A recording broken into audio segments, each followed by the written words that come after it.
کہ اللہ رب العزت نے اپنے خلیل کو پہلے آزمایا، وَإِذِ ابْتَلَىٰ إِبْرَاهِيمَ رَبُّهُ بِكَلِمَاتٍ، اور ہائی پور والو، اللہ جب آزماتا ہے تو اللہ کے آزمانے کا یہ مطلب نہیں کہ اللہ اپنے جاننے کے لیے آزماتا ہے، اللہ تو سب کچھ پہلے ہی سے جانتا ہے۔ مخلوق جب کسی کو آزماتی ہے تو مقصد کیا ہوتا ہے؟ تاکہ مجھے معلوم ہو جائے، مجھے پتہ چل جائے۔ اللہ کی آزمائش کا مطلب کیا ہے؟ تاکہ اللہ کی مخلوق پہ اس بندے کا کمال ظاہر ہو جائے۔ اللہ پہلے جانتا ہے، لوگوں پہ ظاہر ہو جائے۔ تو اللہ نے اپنے خلیل کو آزمایا، اور آزمائشوں کی یہ کڑیاں اگر قرآن مقدس کا مطالعہ کریں تو ایک سے بڑھ کر دوسری سخت ہے، ایک سے بڑھ کر دوسری سخت ہے۔ کیا باپ مشرک ہو اور اس کے سامنے کلمہ توحید کہنا یہ آسان کام ہے؟ کیا ساری قوم شرک میں مبتلا ہو اور شرک کے گڑھ میں کھڑے ہو کہ اللہ کی وحدانیت کا پرچار کرنا یہ تھوڑا امتحان ہے؟ پھر یہ کیا کم ہے کہ حاکم وقت جو لوگوں کو اپنے سامنے جھکانے پہ مجبور کرتا ہے، اسی کے سامنے اس کی آنکھوں میں آنکھیں ڈال کے کہہ دینا کہ تو الہ اور حاجت روا نہیں ہے۔ الہ و حاجت روا تو اکیلا اللہ ہے، اور اس کی دلیلوں کو توڑ کے رکھ دینا اور اس دلیری کے ساتھ بولنا۔ آپ کو پتہ ہے چھوٹا ملازم بڑے افیسر کے سامنے جتنا بھی تیز تراز ہو اس کی زبان بند ہو جاتی ہے، بول نہیں سکتا اس کے رعب اور دہشت کی وجہ سے۔ لیکن اللہ کے خلیل کی جرت اور دلیری کو دیکھیے، کس دلیری کے ساتھ آپ کھڑے ہیں، اور حاکم وقت کو ایسے خاموش کروایا کہ قرآن کہتا ہے فَبُہِتَ الَّذِي كَفَرَ، بالکل حیران ششدر رہ گیا نمرود۔ پھر یہ امتحان کہ قوم کے معبودوں کا عبادت خانے کو کباڑ خانہ بنا دینا توڑ کے، پھر قوم نے آگ جلانے کے لیے لکڑیاں اکٹھی کی، آگ آسمان سے باتیں کر رہی ہیں، اللہ کے خلیل کو اس میں ڈالا جا رہا ہے، اور آپ کے وجود سے لباس کو اتارا گیا۔ صحیح بخاری کی حدیث ہے، نبی پاک صلی اللہ علیہ وسلم نے فرمایا کہ اللہ کے خلیل ابراہیم علیہ السلام کو جب آگ کے شعلوں میں پھینکا جانے لگا تو ان کا لباس اتارا گیا اللہ کی توحید کی خاطر۔ اللہ اس کا اکرام اور اعزاز اور انعام یہ عطا فرمائیں گے کہ روز محشر جب ساری کائنات بے لباس کھڑی ہوگی، اللہ اپنے خلیل کو اپنے ہاتھوں سے لباس پہنائے گا۔ کسی نے سچ کہا، العطایا علی متن البلایا، العطایا علی متن البلایا، نوازشات ملتی ہیں لیکن نوازشات رکھی ہوئی ہیں مصیبتوں کی پیٹھ پر۔ العطایا علی متن البلایا، مصیبتوں اور آزمائشوں کی پشت کے اوپر جو ہے نوازشات ہیں۔ اور شیخ الاسلام ابن تیمیہ رحمہ اللہ فرماتے ہیں، کیا ہی عجیب جملہ اپنے شعر میں کہتے ہیں، بالصبر والیقین، بالصبر والیقین تنال الامامۃ فی الدین، بالصبر والیقین تنال الامامۃ فی الدین، صبر اور یقین کے ذریعے دین میں امامت ملتی ہے۔ تو اللہ کے خلیل نے صبر کی انتہا کر دی، اور اپنے مالک کے اوپر یقین میں بھی آپ انتہا کو پہنچے ہوئے۔ آپ ان کے یقین کا اور ان کے صبر کا اندازہ لگا لیجئے۔ آگ شعلے ایسے پھینک رہی ہے، چنگاریاں اڑ رہی ہیں، شعلے آسمان سے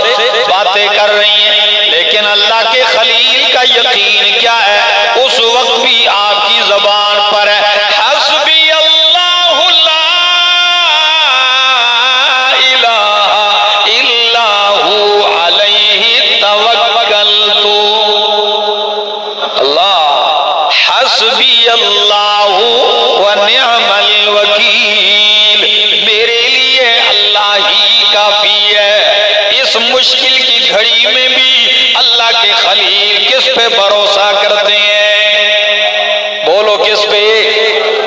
اللہ پہ بھروسہ کرتے ہیں۔ تو پھر مالک کائنات نے بھی ساری چیزوں کو دور کر کے یہ نہیں فرمایا جبریل جلدی جا آگ بجھا دے، میکائیل تو پہنچ جا، اے فلاں فرشتے پہنچ جاؤ، بارش والے فرشتے پہنچ جاؤ، بارش برسا کے آگ بجھا دو۔ اللہ نے بھی سارے اسباب ختم کر کے فرمایا قُلْنَا يَا نَارُ كُونِي بَرْدًا وَسَلَامًا، اے آگ کونی بردا، ٹھنڈی ہو جا۔ اگر یہ جملہ صرف ادھر ہی رک جاتا کہ ٹھنڈی ہو جا تو آگ اس قدر ٹھنڈی ہو جاتی کہ اللہ کے خلیل ٹھنڈک ہی سے جان کھو بیٹھتے۔ لیکن اتنی ٹھنڈی بھی نہیں ہونا، کیسی ہونا؟ سلامہ، کتنا پیارا لفظ ہے، کیسا؟ سلامہ، سلامتی والی ہو جا۔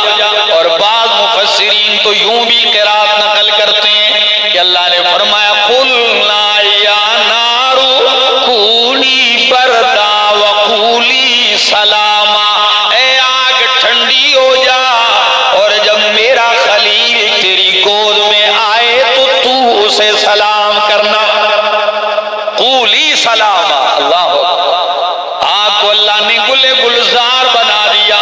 امام راضی رحمہ اللہ فرماتے ہیں جو دن شعلوں میں گزرے اللہ کے خلیل ساری زندگی کہتے ہیں میری زندگی کے خوشگوار دن وہی تھے جو آگ میں گزرے ہیں۔ اللہ جب نوازتا ہے یوں بھی نواز دیتا ہے، آزماتا ہے، لیکن آزمائش میں تنہا نہیں چھوڑتا، دستگیری اللہ ضرور کرتا ہے۔ شرط یہ ہے کہ اللہ کے اوپر توکل اور بھروسہ، امید اور یقین اپنے مالک کے ساتھ وابستہ ہو۔ آگ کے شعلوں میں پھینکا، پھر کیا ہوا؟ جب آپ کو اللہ نے صحیح سلامت نکالا وہاں سے تو اس وقت اللہ کے خلیل کہنے لگے میں نے دلائل سے سمجھایا، میں نے مثالیں دے دے کے سمجھایا، میں نے تنہائیوں میں ایک ایک کو، میں نے جلوت میں بڑے مجمع میں سمجھایا، میں نے باپ سے لے کر قوم تک سمجھایا، اور قوم کے بت خانے کو کباڑ خانہ بنا کے پھر مسئلہ سمجھایا، بادشاہ کے محل میں بھی سمجھایا، نہیں مانے، مجھے آگ کے شعلوں میں پھینک دیا، اللہ نے بچا لیا۔ قرآن کہتا ہے وَقَالَ إِنِّي ذَاهِبٌ إِلَىٰ رَبِّي سَيَهْدِينِ، فرمایا انی ذاہب الی ربی، اب میں جانے والا ہوں اپنے رب کی طرف۔ امام آلوسی اور علامہ ابو حیان اندلسی اپنی تفسیر البحر المحیط میں نقل کرتے ہیں اے انی ذاہب الی ربی اے حیث امرنی ربی، اب میں تمہارا گاؤں چھوڑ کے جانے لگا ہوں۔ بستی والوں، اس شہر کے رہنے والوں، اتمام حجت تم پر کیا ہو گئی؟ پوری ہو گئی۔ میں نے سمجھانے کا حق ادا کر دیا ہے، اب میرے رب کا حکم آ گیا، چھوڑ دو اس بستی کو اور اس کے رہنے والوں کو چھوڑ دیجئے، آپ چلتے ہیں یہاں سے، لیکن ساتھ کون ہے؟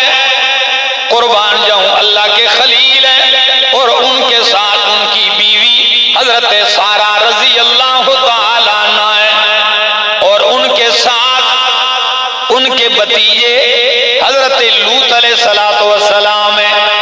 حضرت لوط علیہ السلام حضرت ابراہیم علیہ السلام کے کیا ہیں؟ بھتیجے ہیں، اور یہی ان کے اوپر ایمان لانے والے تھے، بیوی اور بھتیجے۔ اللہ نے بعد میں حضرت لوط علیہ السلام کو بھی نبوت سے سرفراز فرما دیا۔ چلتے ہیں، عراق سے نکلتے ہیں، مقام عرس سے نکلتے ہیں اور چلتے ہیں، بابل چھوڑتے ہیں اور فلسطین کا رخ کرتے ہیں، کس کی طرف جا رہے ہیں؟ فلسطین کی طرف، شام جا رہے ہیں۔ اللہ کے خلیل، یہ میرے سامنے اللہ کا قرآن ہے اور سورت کا نام ہے سورت عنکبوت، سورت العنکبوت۔ قرآن مقدس یہاں اپنے خلیل کا تذکرہ ذکر کرتا ہے، سورت عنکبوت آیت نمبر 26۔ فرمایا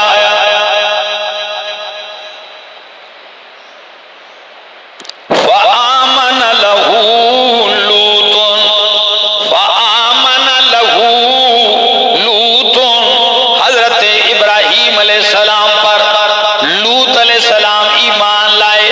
وقال، اور کہا ابراہیم علیہ السلام نے، انی مہاجر الی ربی، میں ہجرت کرنے والا ہوں اپنے رب کی طرف، یعنی جہاں میرا رب مجھے حکم دے گا۔ ہری پور والوں خوب جانتے ہو کیا اپنا علاقہ چھوڑ کے نقل مکانی کرنا آسان کام ہے؟ ایک گلی سے کرائے کا مکان دوسری گلی میں شفٹ کرنا کتنا مشکل ہے، اور پھر حالات بھی موافق نہ ہو، ان حالات میں نکلنا، علاقہ بستی چھوڑ کے جانا، اور پھر اتنا آسرا ایک بندے کو کہ چلو میں ہری پور چھوڑ جا رہا ہوں، لیکن ہو سکتا ہے ایبٹ آباد والے مجھے اچھی جگہ دے دیں، یہ امید آسرا تو ہو بندے کو، یہاں چھوڑ کے جا رہا ہوں وہاں مجھے اچھی جگہ مل جائے گی، لیکن اس کا بھی کوئی علم نہیں کہ جن لوگوں سے واسطہ پڑا ہے انہوں نے تو آگ میں پھینک دیا، اب جن کو چھوڑ کے جا رہا ہوں آگے اللہ جانے وہ لوگ کیسے ہوں گے، اس کا بھی کوئی پتہ۔ جہاں جانا ہے وہاں کے لوگ کیا رویہ ان کا ہوگا، اور میرے پاک پیغمبر صلی اللہ علیہ وسلم نے فرمایا، حضرت ابراہیم علیہ السلام اور حضرت لوط علیہ السلام اپنی بیوی کے ساتھ ہجرت کرتے ہیں، تو ان کی ہجرت کے بعد ابراہیم علیہ السلام اپنی بیوی اہلیہ کے ساتھ، حضرت لوط علیہ السلام کے بعد اگر کوئی بندہ سب سے پہلے اپنی بیوی کے ساتھ ہجرت کر چکا ہے میرے صحابہ میں، تو وہ میرا صحابی عثمان ہے جو اپنی بیوی اور میں محمد کی بیٹی کے ساتھ ہجرت کرنے والا ہے۔ صحابہ کرام میں حضرت عثمان رضی اللہ تعالیٰ عنہ نبی علیہ السلام کی لخت جگر کے ساتھ کہاں ہجرت کرتے ہیں؟ مکہ سے ہجرت کرتے ہیں سب سے پہلے حبشہ، یہ پہلا قافلہ جو جا رہا تھا، اس وقت نبی علیہ السلام نے یہ جملے ارشاد فرمائے تھے، تو اللہ کے خلیل وہاں سے چل پڑتے ہیں۔ قرآن کریم کہتا ہے جانے لگتے ہیں، سورت صافات آیت نمبر 100 میں فرمایا، رب ہب لی من الصالحین، اللہ مجھے نیک صالح بیٹا عطا فرمایا، فرما ہب لی، مجھے عطا کر من الصالحین، صالحین میں سے، صرف بیٹا نہیں مانگا، کیسا مانگا؟ صالحین میں سے ہو۔ التجائیں ہو رہی ہیں، اللہ سے مانگ رہے ہیں، 86 سال کی عمر ہے، کتنی عمر؟ 86 سال کی عمر ہے، لیکن قرآن کیا کہتا ہے؟ یہ میرے سامنے سورت صافات ہے، اللہ فرماتے ہیں فَبَشَّرْنَاهُ بِغُلَامٍ حَلِيمٍ، ہم نے ابراہیم علیہ السلام کو ایک بردبار تحمل مزاج بیٹے کی خوشخبری سنا دی۔ یہ ذرا سمجھنے کی بات ہے، یہاں سے آپ چلتے ہیں تو آپ کے ساتھ آپ کی بیوی حضرت سارہ ہے، سارہ کی اولاد نہیں تھی، بانجھ تھی، اور ابراہیم خلیل اللہ علیہ السلام 86 سال کی عمر میں راستے میں، واقعہ تفصیل میں نہیں جاتا ہوں، ایک حاکم نے انہیں روکا اور پھر حاکم نے جب دیکھا کہ ابراہیم علیہ السلام کی اہلیہ حضرت سارہ کرامتوں کی مالکہ ہے، بہت عزتدار اور نیک صالح ولی اللہ ہے، اللہ کی ولیہ ہے، تو اس نے ساری برائی کے ارادے چھوڑ دیے اور اپنی بیٹی جو ہے ابراہیم علیہ السلام کو تحفہ میں دے دی۔ فرمایا کہ یہ میری بیٹی لے لو، یہ آپ کے نکاح میں بھی ہوگی اور یہ آپ کی پہلی بیوی کی خدمت بھی کرے گی۔ اب یہاں کچھ لوگوں کو مغالطہ لگا ہے، وہ کہتے ہیں کہ حضرت ہاجرہ جو ہے وہ لونڈی تھی، لونڈی نہیں تھی۔ علامہ حفظ الرحمان سیوہاروی اپنی کتاب قصص القرآن میں یہاں ایک عجیب دلیل دیتے ہیں، وہ کہتے ہیں یہ مغالطہ کیوں لگا؟ آج بھی یہودی کہتے تھے کہ جی ہم حضرت اسحاق کی اولاد میں سے ہیں اور بنو اسماعیل جو ہیں یہ لونڈی کی اولاد میں سے ہیں، یہ اعتراض کرتے تھے۔ تو ان کو مغالطہ یہ تھا، حالانکہ یہ لونڈی نہیں تھی، بادشاہ کی بیٹی تھی، اور بادشاہ دیتے وقت یہ جملہ کہنے لگا بیٹی کسی شہزادے کے نکاح میں تجھے دوں، تو شہزادی بن کے زندگی گزارے، اس سے بہتر ہے کہ تو ابراہیم کے گھر میں اس کی لونڈی بن کے زندگی گزارے۔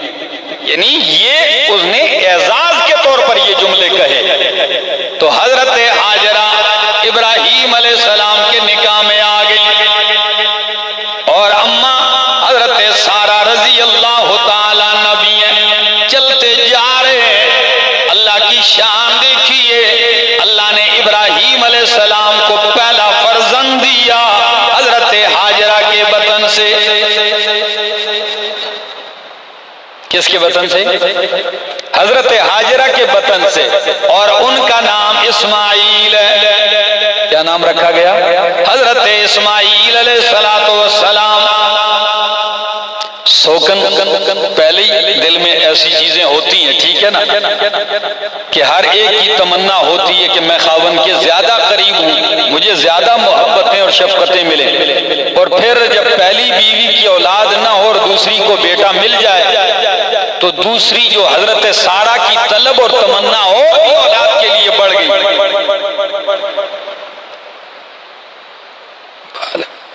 اور بھی تمنا بڑھ گئی۔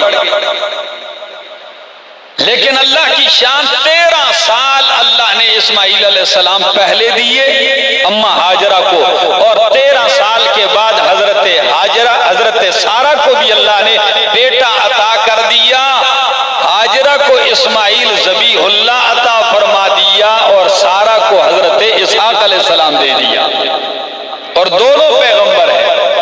میں قرآن کی آیات انشاءاللہ پڑھتا ہوں، آپ ذرا دیکھنا، یہ میرے سامنے اللہ کا قرآن ہے، اور دوسرا مقام حضرت اسحاق علیہ السلام کی بات کرنے لگا ہوں۔ حضرت ہاجرہ کو اللہ نے اسماعیل ذبیح اللہ بیٹا عطا کر دیا۔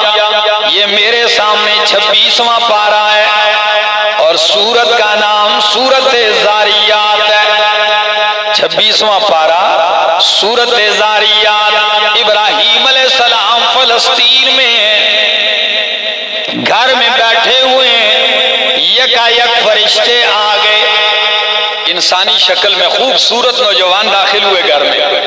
بعض کہتے ہیں 3 تھے، بعض کہتے ہیں 7 فرشتے تھے، بہرحال جتنی بھی تعداد، جبریل بھی تھے، داخل ہوئے، اندر آئے۔ اللہ کے خلیل نے مہمانوں کو دیکھا تو فوراً اٹھتے ہیں اور مہمانوں کو بٹھانے کے بعد سیدھے گھر آتے ہیں، اور موٹا تازہ بچڑا بنا ہوا کچھ تلا ہوا لا کے ان کے سامنے پیش کر دیا۔ مہمان نوازی کی بھی انتہا ہے، یہ بھی نہیں مہمان کو بٹھایا اور پوچھا چائے پیسو کہ پانی پیسو، ٹھنڈا ہوئے کہ گرم ہو۔ ہم جب مہمان سے جان چھڑاتے ہیں تو روٹی کے ٹائم پہ چائے کا کہتے ہیں، اور چائے کے ٹائم پہ روٹی کا کہتے ہیں۔ کیا خیال ہے؟ یا کبھی یہ کہتے ہیں کئی لوگ روٹی بھی تیار ہے تو بیڑی بھی تیار ہے۔ بھئی کشتی بھی جانے والی ہے اور روٹی بھی تیار ہے، اب آپ کی مرضی ہے، تو کون ٹھہرے گا؟ قربان جاؤں میں پڑھنے لگا ہوں قرآن مقدس، ذرا سنیے۔ فرمایا هل اتاک حدیث ضیف ابراہیم المکرمین، سورۃ زاریات آیت نمبر ہے 24۔ هل اتاک حدیث ضیف ابراہیم، کیا آپ کے پاس ابراہیم علیہ السلام کے مہمانوں کی خبر آئی ہے؟ ابراہیم علیہ السلام کے مہمانوں کی خبر آئی ہے تمہارے پاس؟ یا اللہ نہیں آئی، بتلا دیجئے۔ فرمایا میں بتلاتا ہوں وہ معزز مہمان کون تھے۔ اذ دخلوا علیہ، جب مہمان ابراہیم علیہ السلام پہ داخل ہوئے ان کے گھر، قالوا سلاما، فقالوا سلاما، فرشتوں نے کہا السلام علیکم، قال سلام، تو ابراہیم علیہ السلام نے بھی وعلیکم السلام کا، اور ساتھ یہ بھی جملہ کا قوم منکرون، لوگ اوپرے ہو۔ وعلیکم السلام کہتے ہی کیا کہا؟ اجنبی ہو، اوپرے لوگ ہو، یعنی میں تمہیں پہچانتا نہیں ہوں، تم کون ہو؟ لیکن بہرحال اتنی بات کہہ دی کہ پہچانتا نہیں ہو، اجنبی ہو، بیٹھ جا۔ فراغ الی اہلہ، پھر داخل ہوئے جلدی سے اپنے گھر کی طرف، فجاء بعجل سمین، جلدی ہی بچڑا بنا تلا ہوا لے آئے۔ ایک مقام پہ حنیز کہا، حنیز بنے ہوئے کو کہتے ہیں، اور ادھر سمین کہا سین کے ساتھ، سمین تلے ہوئے کو کہتے ہیں۔ اب یہاں مفسرین کرام بحث کرتے ہیں، طلباء کو سمجھاتے ہیں کہ بچڑا بنا ہوا تھا، ایک جگہ بنا ہوا ہے اور ایک جگہ تلا ہوا ہے، تو بھائی اس میں جگڑنے کی کیا بات ہے؟ آخر بچڑا جو تھا تو ایک بچڑے میں کوئی ایک ڈش تھوڑی بنتی ہے، بنا ہوا بھی تھا اس میں، اور کیا ہوا تھا؟ تلا ہوا بھی تھا۔ کچھ تل کے لے آئے گھی میں، اور کچھ جو ہے سیخوں پہ لگا کے وہ لے آئے، تو اس میں کوئی ٹکراؤ نہیں۔ اور بعض فرماتے ہیں نہیں تھا تو بنا ہوا، جو سمین کا معنی وہ کہتے ہیں، تلا ہوا نہیں کرتے، وہ سمین کا معنی موٹا تازہ فربا کرتے ہیں، یعنی تازہ موٹا خوب۔ گھر میں جا کے بچڑوں میں دیکھا کہ جو اچھے والا ہے وہ ذبح کیا، اور بنا ہوا گوشت مہمانوں کے سامنے لا کے رکھ دیا۔ وَقَرَّبَهُ إِلَيْهِمْ، گوشت آگے کیا ان کی طرف۔ قَالَ أَلَا تَأْكُلُونَ، مہمان کھا ہی نہیں گئے، وہ فرشتے تھے، فرشتے کھاتے پیتے۔ تو اللہ کے خلیل ایک دم کہنے لگے الا تأکلون، کیا تم کھاتے نہیں ہو؟ جب وہ ہاتھ نہیں بڑھا رہے کھانے کی طرف، تو فَأَوْجَسَ مِنْهُمْ خِیفَةً، ابراہیم علیہ السلام نے دل ہی دل میں ان سے ڈر محسوس کیا کہ کہیں کیا نہ ہو، دشمن نہ ہو۔ ظاہر بات ہے میرا کھانا کھاتے نہیں تو ہو سکتا ہے دشمن ہو، کہیں قتل کے ارادے سے تو نہیں آئے، تو دل میں خوف محسوس کیا۔ ہری پور والوں، اگر اتنا واقعہ سنا کے ایک بات نہ سمجھاؤں تو مزہ نہیں آئے گا۔ آپ سے پوچھتا ہوں، اللہ کے خلیل بچڑا بن کے تل کے لائے، مہمان نہیں کھا رہے، دل میں ڈر محسوس کیا، یہ ساری باتیں دلیل ہے کہ اللہ کے خلیل عالم الغیب نہیں تھے۔ اگر غیب جانتے تو ایسا کبھی بھی نہ کرتے۔ صاف بات ہے کہ نہیں؟ عالم الغیب کو یا غیب جاننے والے کو یہ تردد کرنے کی کوئی ضرورت تھی؟ یہ کہانی خامخواہ قرآن ویسے بیان کرتا ہے۔ جب دل میں خوف محسوس کیا تو فرشتے کہنے لگے قالوا لا تخف، نہ ڈر، کیا کہا؟ خوف نہ کر، وبشروه بغلام علیم، اللہ نے فرشتوں نے ابراہیم علیہ السلام کو ایک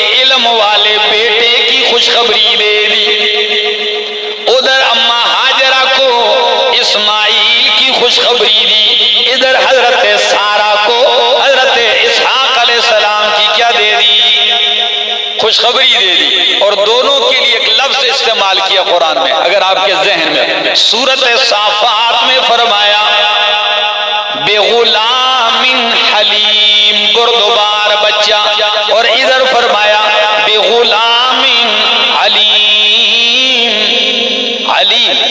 اسحاق علیہ السلام کی لفظ علیم استعمال کیا، علم والا، اور اسماعیل علیہ السلام کے لیے کیا لفظ استعمال کیا؟ بولو، صبر، تحمل، بردباری والا۔ اور دونوں کے حالات پڑھو تو واقعی اسماعیل علیہ السلام کی ساری زندگی بردباری سے بری ہوئی۔ یہ حلم نہیں ہے چھری کے نیچے گردن رکھ دینا اور کہہ دینا ابا سوچنے کی بھی ضرورت نہیں، چلا دیجئے، یہ حلم نہیں تو اور کیا ہے؟ کیا خیال ہے؟ تو فرمایا اللہ نے، فرشتوں نے انہیں خوشخبری سنا دی ایک علم والے بیٹے کی۔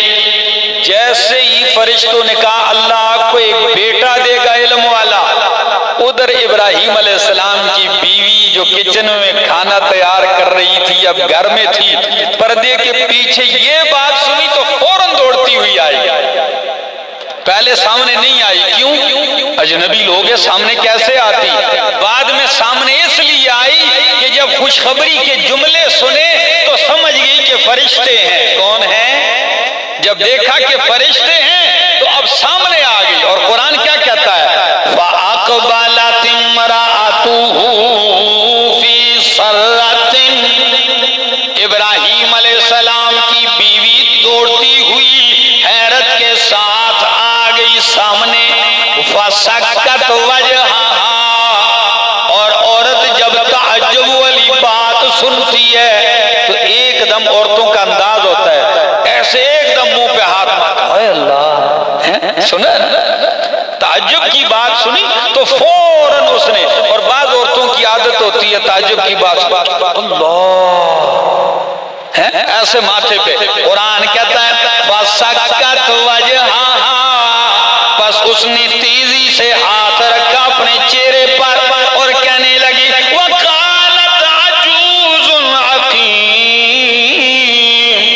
میں تو بوڑھی ہوں، اور صرف بوڑھی نہیں، عقیم ہوں بھی، 5 اولاد جننے کے قابل نہیں۔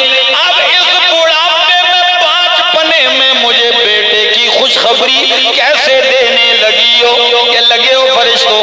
قالو، تو فرشتے کہنے لگے کذالک قال ربک، کذالک آپ مفسرین مانا کرتے ہیں اسی طرح، اور مولانا حسین علی الوانی رحمہ اللہ وہ فرماتے ہیں یہ کاف تشبیہ کا نہیں، یہ کمال کا ہے۔ وہ مانا کرتے ہیں کہ فرشتے کہنے لگے کذالک، او ابراہیم علیہ السلام کی بیوی تو 5 بھی ہے، بوڑھی بھی ہے، اللہ اسی حال میں دے گا، کذالک، یہی تیرے رب کا کمال ہے، تیرے رب کا یہی کمال ہے کہ جہاں کچھ نہ ہو اسباب سارے جواب دے جائے، رب پھر بھی دینے پہ آئے تو یوں دے دیتا ہے۔ کالا ربو کے، تیرے رب نے کہا ہے انہو هو الحکیم العلیم، بے شک وہ حکمتوں والا، علم والا ہے۔ پہلے نہیں دیا جوانی میں بیٹا، اس میں بھی کوئی نہ کوئی حکمت ہوگی، اس لیے کہ وہ حکیم ہے، اور اب اس عمر میں دے رہا ہے تو اس عمر میں دینے کے فائدے اور مقاصد کو بھی رب جانتا ہے، اس لیے کہ العلیم وہ علم والا ہے۔ اب دے رہا ہے تو رب جانتا ہے کہ اب دینے میں کیا فائدے ہوں گے۔ تو اللہ کے خلیل کو اللہ نے 2 بیٹے دے دیے، اسحاق علیہ السلام حضرت سارہ سے، اور اسماعیل علیہ السلام حضرت ہاجرہ سے۔ آپ سے ایک بات پوچھنے لگا ہوں، اللہ کے خلیل، اللہ کا خلیل ہونا ایک تو یہ ہے کہ میں کہوں فلاں اللہ کا دوست ہے، ساری مسجد نمرہ والے کہیں فلاں اللہ کا دوست ہے، ایک یہ ہے کہ اللہ کہے فلاں میرا دوست ہے۔ کون سی بات بڑی ہے کہ اللہ کہے فلاں میرا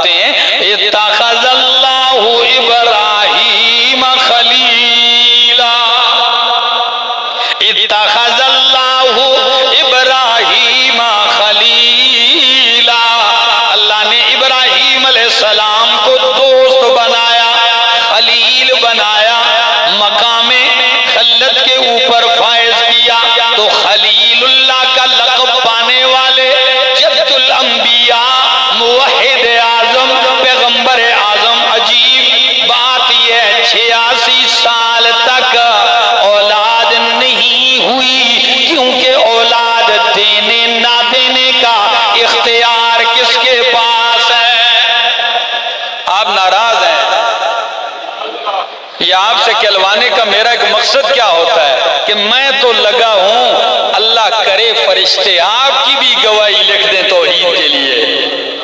تو پھر قرآن نے سچ کہا ہے، یہاں بولی من یشاء اناسا، سورۃ شورا، یہاں بولی من یشاء اناسا ویہاں بولی من یشاء الذکور او یزوجہم ذکرانا واناسا ویجعل من یشاء عقیما، جسے چاہتا ہے اللہ بیٹیاں دیتا ہے، جسے چاہتا ہے اللہ بیٹے دیتا ہے، او یزوجہم ذکرانا واناسا، جسے چاہتا ہے بیٹے اور بیٹیاں دونوں دیتا ہے، ویجعل من یشاء عقیما، جسے چاہتا ہے 5 بنا دیتا ہے۔ یہ سارے خزانے دینے والا کون ہے؟ اللہ ہے۔ ہاں، یہ لوگوں کا اپنا اپنا عقیدہ ہے، کوئی بیٹے مانگنے کہاں چلا جاتا ہے، کوئی تعویذوں کی تعویذ گروں کے پیچھے جاتا ہے، کوئی منتر والوں کے پیچھے، کوئی قبروں سے جا کے مانگتا ہے۔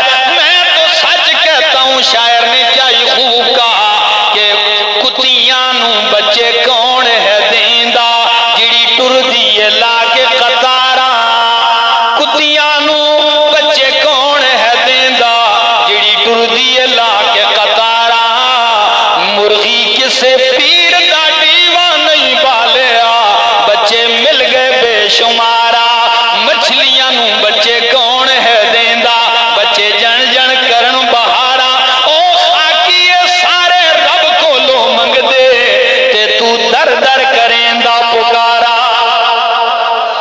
میرے دوستو، اولاد کے خزانے کس کے پاس ہیں؟ 86 سال کے بوڑھے ابراہیم خلیل اللہ کو دے دیا، حضرت سارہ 5 بوڑھیا کو دے دیا، نہیں دیا۔ 120 سال کی عمر ہے، حضرت زکریا علیہ السلام تڑپ تڑپ کے التجائیں کرتے، نہیں ملتی اولاد۔ آخر ایک دن تڑپ کے کہتے ہیں، رب لا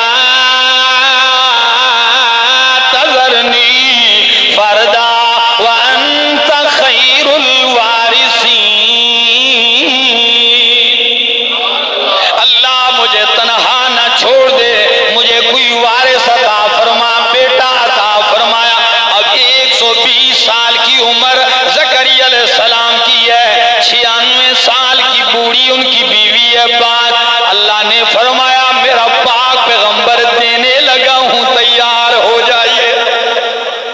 نہیں دیا، اتنا عرصہ نہیں دیا، اب دینے لگا ہوں۔ تو حضرت زکریا علیہ السلام نے صرف اتنا ہی کہا کہ اللہ مجھے بیٹا عطا کر، ذریۃً طیبۃ انک سمیع الدعاء، اللہ پاکیزہ بیٹا دے، صالح بیٹا دے۔ اللہ نے فرمایا صرف صالح ہی نہیں ہوگا، نبی بھی ہوگا۔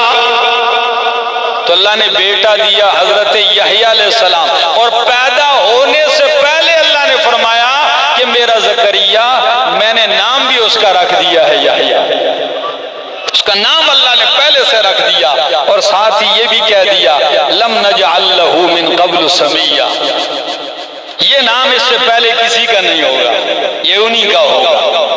میرے دوستو، اگر آپ اسٹیج پر ہیں، آپ اس حال، تو آپ مالک سے التجا کیجئے، اپنا عقیدہ اس مالک کے ساتھ جوڑے رکھیے۔ یقین کیجئے سارا قرآن یہ گواہی دیتا ہے، رب بتلاتا ہے ہمیں یہ کہ یہ سارا کرتا درتا، یہ جو کچھ ہو رہا ہے یہ کس کے اختیار اور کنٹرول میں ہے؟ جیسے چاہتا ہے، جب چاہتا ہے کرتا ہے۔ اللہ کی قسم، ہم تو اسباب کو دیکھتے ہیں نا، اللہ اسباب کو نہیں دیکھتا، اسباب کا محتاج نہیں، بس جب رب دینے پہ آتا ہے اسباب خود بخود بنتے چلے جاتے ہیں، بس ہوتا چلا جاتا ہے کام۔ اللہ اکبر، اللہ نے بیٹا عطا فرمایا حضرت ابراہیم علیہ السلام کو، اماں ہاجرہ سے اسماعیل علیہ السلام، ابھی دودھ پیتا بچہ ہے۔ اللہ نے فرمایا میرا خلیل اٹھا بچے کو بھی اور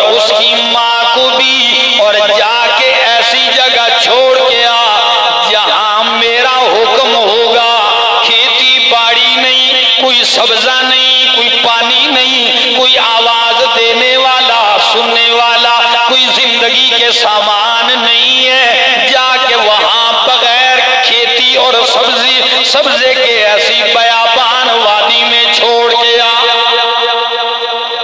لے جا۔ یا اللہ کہاں چھوڑ کے آنا ہے؟ فرمایا اٹھائیے تو صحیح، بس چلتے جائیے۔ اللہ کے خلیل بیٹے کو لیتے ہیں، حضرت ہاجرہ کو لیتے ہیں۔ ہری پور والوں، ہاجرہ کون ہے؟ تھوڑی سی تاریخ دہراؤ نا پہلے، ابھی بیان کی۔ شہزادی تھی کہ نہیں تھی؟ بولو۔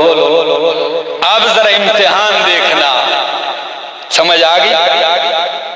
اس شہزادی کے اوپر آنے والے امتحان کا ذکر، سب امتحان میں شریک ہے، پورا گھرانہ۔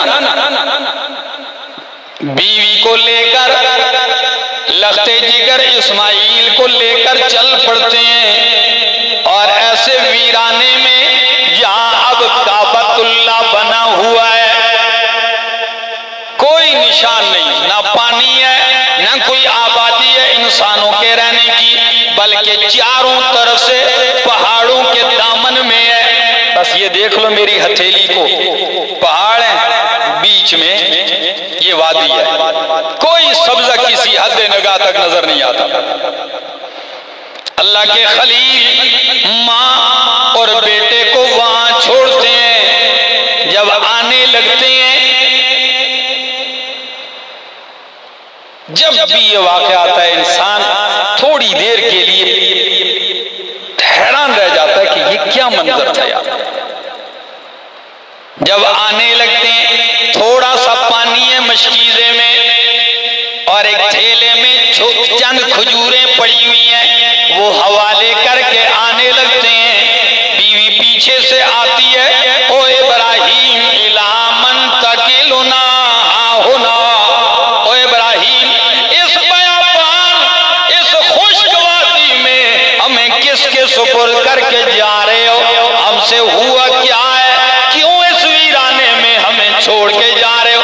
اور بات بھی نہیں کرتے، جواب بھی نہیں دیتے، خاموش ہے۔ وہ بار بار کہتی ہے، اے ابراہیم کیا کر رہے ہو؟ آخر اماں ہاجرہ نے ایک قدم کہا، ابراہیم اتنا بتا دیجئے، اللہ امرک بہذا، کیا اللہ نے اس کا حکم دیا ہے آپ کو؟ جب یہ کہا، اس وقت خلیل اللہ علیہ السلام نے سر ہلا کے فرمایا نعم۔ کس کا حکم ہے؟ اللہ کا حکم ہے۔ جب اللہ کا حکم ہے تو بیوی کہنے لگی، اماں ہاجرہ پھر جا ابراہیم، جب اللہ کا حکم ہے تو میرا بھی عقیدہ ہے، اذن لا یضیعن اللہ، اللہ ہمیں ضائع نہیں کرے گا، اللہ ہمیں ضائع۔ تو لوگ تقریریں تو کرتے ہیں، میں نے کئی سال پہلے یہ جملہ کہا کہ میرا بھی استدلال ہے، وہ یہ ہے کہ زمزم کا پانی ساری دنیا اسے متبرک سمجھتی ہے بھی بڑا مبارک پانی، دنیا کے پانیوں میں سب سے نرالی شان رکھنے والا پانی ہے، لیکن نتیجہ کس چیز کا ہے؟ اماں ہاجرہ کا اپنے رب پہ حسن ظن اور اچھے گمان کا نتیجہ ہے۔ کیا کہا؟ اذن لا یضیعن اللہ، ابراہیم جائیے، اللہ ہمیں ضائع نہیں کرے گا۔ ابراہیم علیہ السلام مڑ کے بھی نہیں دیکھتے، وہاں سے چل پڑتے ہیں، اور جیسے ہی چلتے ہیں پہاڑ کی اوٹ میں آتے ہیں۔ بیوی بچہ جب نظروں سے اجھل ہو گیا، نظروں سے غائب ہو گئے، اللہ کے خلیل پہاڑ کی اوٹ میں کعبہ کی طرف رخ کر کے ایک التجا کرتے ہیں۔ قرآن نے آپ کی وہ دل سوز پرسوز دعا آپ کی قرآن میں نقل کی ہے۔ میرے سامنے سورت کا نام سورت ابراہیم ہے، کیا کہنے لگے؟ ربنا انی اسکنت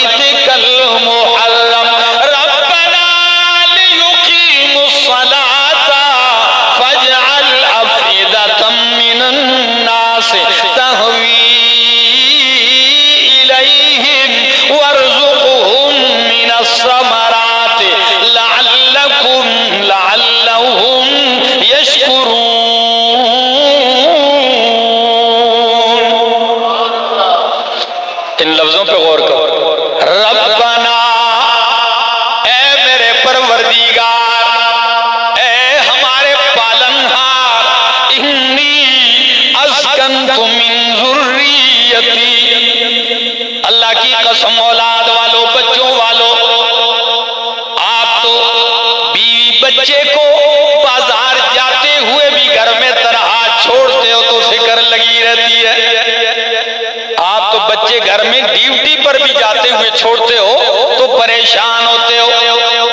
میں نے پردیسی ایسے بھی دیکھے ہیں. میں عمرے کے لیے جا رہا تھا، احرام باندھا ہوا ہے، جہاز کی سیٹ پر ہوں، میرے ساتھ ایک کپڑوں میں ایک اور لڑکا بھی بیٹھا ہے.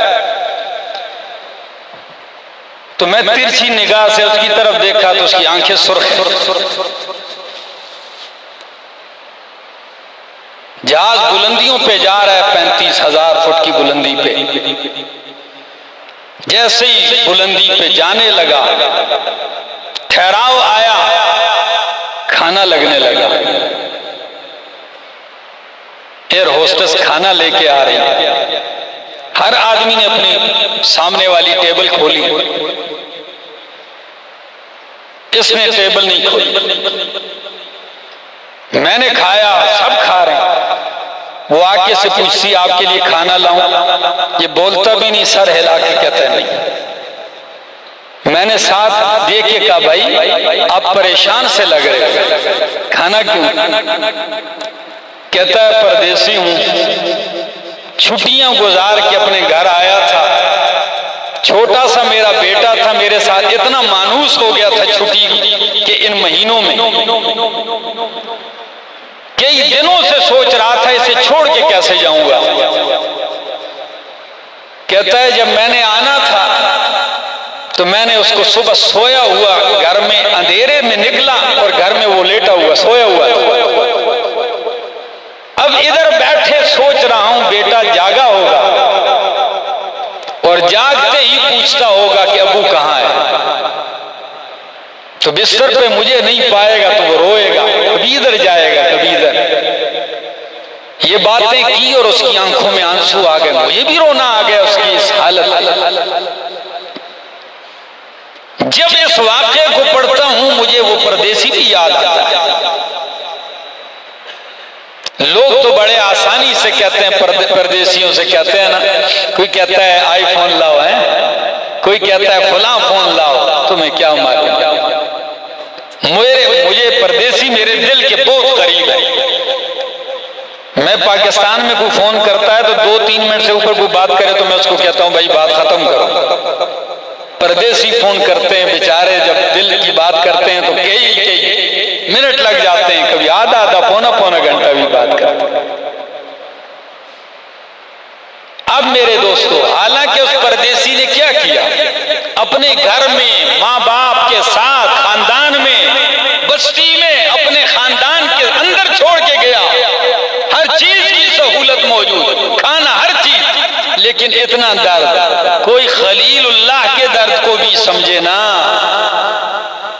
کہ اس ویرانے میں چھوڑ کے جب بیوی بار بار کہتی ہے اور اس وقت کہنے لگے کہ مجھے رب کا حکم ہے، تو التجا کیا کرتے ہیں؟ ربنا انی اسکنت من ذریتی، اے میرے پالن ہار، میں نے اپنی اولاد، اپنے بچے کو ایسی جگہ چھوڑ دیا، بواد غیر ذی زرع، ایسی وادی میں جو کھیتی والی، کوئی کھیتی سبزہ نہیں ہے، عند بیتک المحرم، تیرے حرمت اور شان اور عزت والے گھر کے پاس.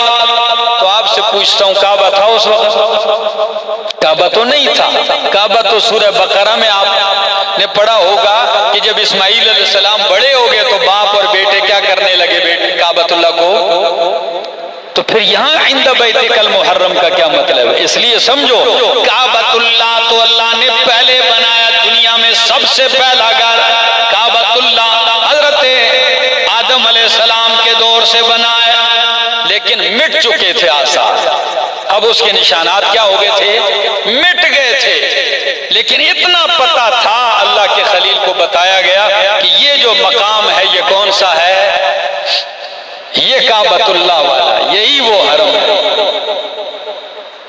جس کو بعد میں فرشتے کے بتلانے سے، نشانات متعین کرنے سے ابراہیم اور اسماعیل علیہ السلام نے بنیادیں کیا کی؟ اس کی بلند کی ہیں. اللہ اکبر. تو کہنے لگے انی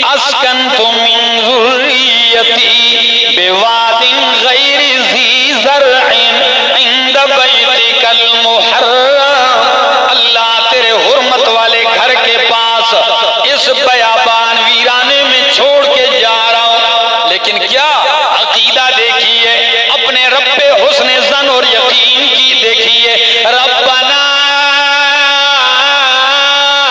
لیقیموا الصلاۃ، اے میرے رب تاکہ یہ نماز قائم کریں۔ کیا قائم کریں؟ یعنی دعا کے اندر کمال دیکھ لیجیے کہ اللہ ان کو بچا، ان کی حفاظت کر اور ان کو زندگی عطا کر، اس قابل بنا کہ یہ یہاں کیا کرتے رہیں، نمازیں پڑھتے رہیں۔ لیقیموا الصلاۃ، اور اے میرے اللہ جگہ ویران ہے، لوگ نہیں ہیں یہاں، لیکن میری التجا ہے، وَاجْعَلْ فَاجْعَلْ أَفْئِدَةً مِّنَ النَّاسِ تَهْوِي إِلَيْهِمْ، لوگوں میں سے بعض لوگوں کے دل مائل کر اس جگہ کی طرف۔ وہ دعا ایسی قبول ہوئی، دل ایسے مائل ہوتے ہیں کہ زمانے گزر گئے ہیں، وہ جگہ انسانوں سے خالی نہیں ہوتی۔ جو 1000 دفعہ بھی گیا ہو، جب گھر آتا ہے پھر دل کرتا ہے کہ میں کیا ہو جاؤں، پھر حرم چلا جاؤں۔ اللہ لوگوں کے دل مائل کر اس کی طرف، اور یا اللہ میں کہتا ہوں اسباب پہ نظر رکھ کے دعا نہیں، مسبب الاسباب پہ نظر رکھ کے دعا کرو۔ خلیل اللہ کے لفظوں پہ غور نہیں کرتے ہو، یہاں تو تنکا بھی نہیں، یہاں تو پانی کا قطرہ بھی نہیں، یہاں تو سبزہ بھی نہیں، لیکن دعا کیا کر رہے ہیں؟ فرمایا اے میرے مالک ان کو روزی دے پھلوں میں سے، وَارْزُقْهُم مِّنَ الثَّمَرَاتِ، روزی کس چیز سے دے؟ پھل تھے، سبزہ ہی نہیں۔ یہ نہیں دیکھا کہ اللہ جی کھیتی باڑی نہیں، کوئی باغ ہی نہیں، بھائی یہ میرا مسئلہ ہے مالک کے سامنے التجا کرنا، اور جب مالک قبول کر دے گا پھر پتہ ہی نہیں چلے گا میوے آتے کہاں سے ہیں۔ 30 لاکھ 40 لاکھ 60 لاکھ لوگ ہوتے ہیں اور دنیا کا ہر تازہ میوہ وہاں ہوتا ہے اور کبھی کمی بھی نہیں آتی۔ اللہ جانے کہاں کہاں سے میوے پیدا، یوں لگتا ہے کہ میوہ پکتے ہی جانے پیدا ہی اس لیے ہوا ہے کہ حرم پہنچے۔ جو میوہ آپ کے ملک میں موسم میں نہیں ہوتا، غیر موسم میں نہیں ہوتا، وہ وہاں ہوتا ہے بے موسمہ میوہ۔ ایک دن باب عبدالعزیز کے پاس بیٹھے ہوئے تھے، عصر کے بعد کا وقت تھا، یوں محفل لگی تھی تو ایک ساتھی نے کہا یہ چیز مل گئی ہے، یہ چیز میں نے کھا لی ہے، یہ ویسے ہی گفتگو کر رہے تھے تو ایک نے کہا میں نے ابھی تک انجیر نہیں کھائی۔ کیا چیز؟ انجیر، تازہ انجیر میں نے نہیں دیکھی مارکیٹ میں۔ ہم 3-4 آدمی یہ گفتگو کر رہے تھے، انجیر نہیں کھائی، بس اس کے منہ سے یہ جملے نکلنے تھے۔ تھوڑی دیر گزری، ایک بندہ ایسے ہاتھ میں ڈبہ لے کے آیا، کہنے لگا لیجیے۔ جب اس نے ڈبے کی طرف نظر کی تو تازہ انجیر پڑی ہوئی ہے اس میں، وہ انجیر کی طرح ہاتھ بھی بڑھا رہا، رو بھی رہا۔ میں نے کہا بھائی تو نے شکوہ کیا ہے نا، آخر تو مہمان کس کا ہے؟ ایئرپورٹ پہ جب اترو تو پہلی نظر پڑتی ہے سامنے مرحباً بضیوف الرحمن۔ اس وقت آدمی سمجھتا ہے یار میں بھی کچھ ہوں، کہ رحمان کے مہمانوں کو ہم کیا کہتے ہیں؟ خوش آمدید کہتے ہیں۔ تو رحمان کا مہمان ہو۔ میرے دوستو، خلیل اللہ علیہ السلام کی دعا، فرمایا اللہ ان کو پھلوں کی روزی دے، لعلہم یشکرون، اللہ تاکہ یہ تیرا شکر ادا کرنے لگ جائیں۔ ادھر خلیل اللہ کی التجائیں ہو رہی ہیں، آپ چلے آتے ہیں فلسطین، ادھر 1 دن 2 دن گزرا، پانی بھی ختم ہو گیا مشکیزے میں، اور کھجوریں بھی ختم ہو گئیں، چھاتی میں دودھ نہیں رہا، بچہ اسماعیل علیہ السلام بھوک سے تڑپنے لگا، حالت غیر ہو گئی۔ اس وقت جب ایک